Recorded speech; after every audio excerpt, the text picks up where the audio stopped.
Pasok na tayo.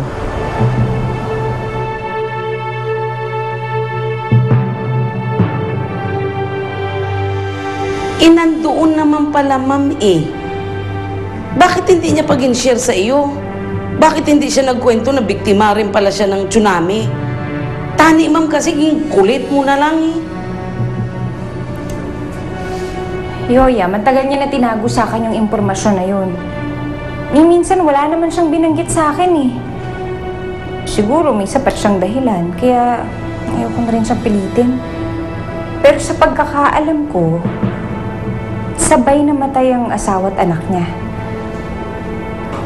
Kaya siguro mahirap din para sa kanya na halongkatin na lang ng basta-basta.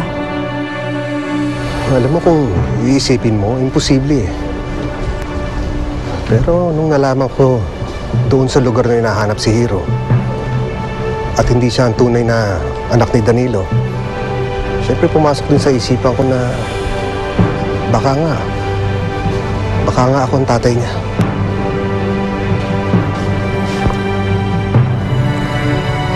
Sabagay, wala namang masama kung maisip mo yon. Hindi naman kita masisisi. Tsaka matagal ka rin namang nangulila sa iyong anak. Pero matagal mo nang niresolba yan sa sarili mo. Paano kung mali ka?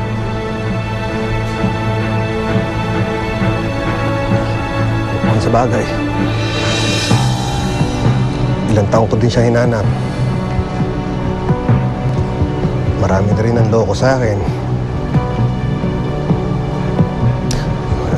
Lola, ayoko na rin umasa eh. Ayoko na umasa.